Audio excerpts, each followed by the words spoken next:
Assalamualaikum warahmatullahi wabarakatuh. Perkenalkan, nama saya Sinta Rahmawati dari kelas B Perbankan Syariah. Di sini saya akan membahas tentang definisi hakikat, definisi majas, dan lafal-lafal hakikat dan majas. Yang pertama, saya akan membahas definisi hakikat.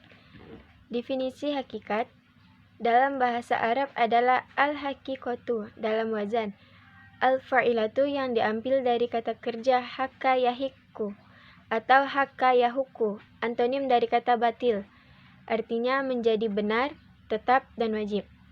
Definisi hakikat ditinjau dari terminologinya adalah suatu lafal yang digunakan sesuai makna aslinya.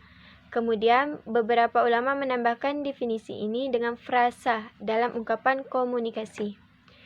Karena jika suatu lafal digunakan pula selain saat komunikasi, dia dinamakan majas dan bukan hakikat, walaupun lafal tersebut digunakan sesuai makna aslinya. Dan di sini ada pembagian hakikat. Yang pertama, hakikat lugawiyah. Hakikat lugawiyah adalah suatu lafal yang digunakan pada awalnya sesuai makna asli secara langsung. Kemudian hakikat lugawiyah ini dibagi menjadi dua jenis, yaitu hakikat lugawiyah wa'diyah dan hakikat lugawiyah urfiyah.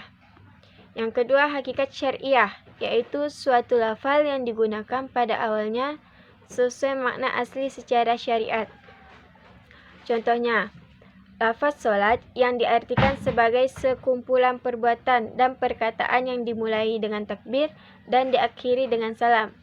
Yang ketiga, hakikat khairu syari'iyah, yaitu suatu lafal yang digunakan sesuai makna aslinya, pengetahuan dan buatan orang yang mengartikan hakikat tersebut dan disesuaikan artinya dengan kebiasaan orang tersebut dan sekelompoknya.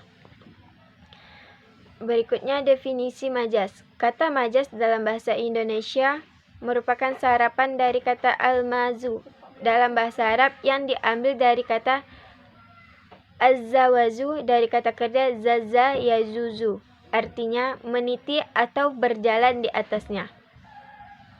Kata al-mazuzu sendiri memiliki wazan al-maf'alu yang menunjukkan masdar dan bisa pula menunjukkan keterangan nama tempat.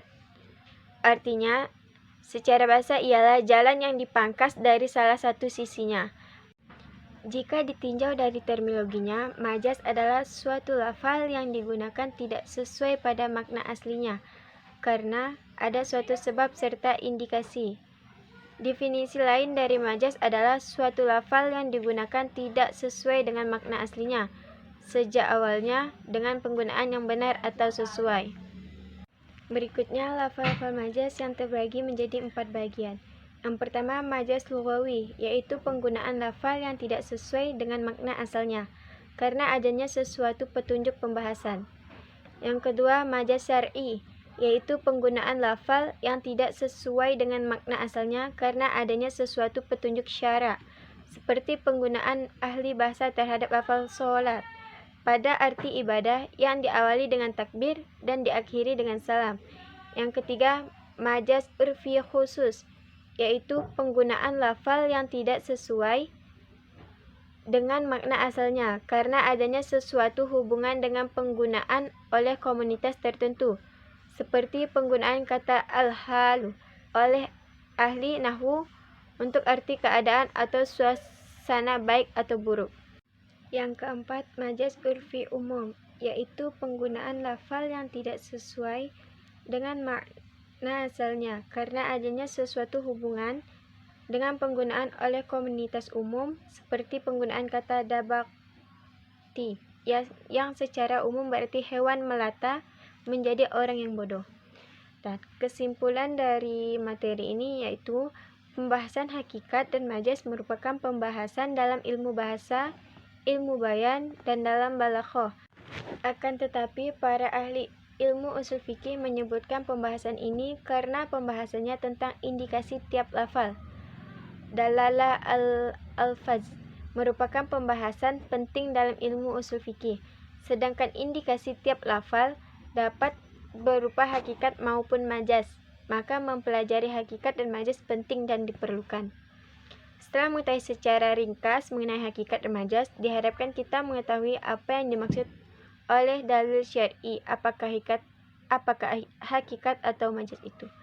Dan saya akhiri, wassalamualaikum warahmatullahi wabarakatuh.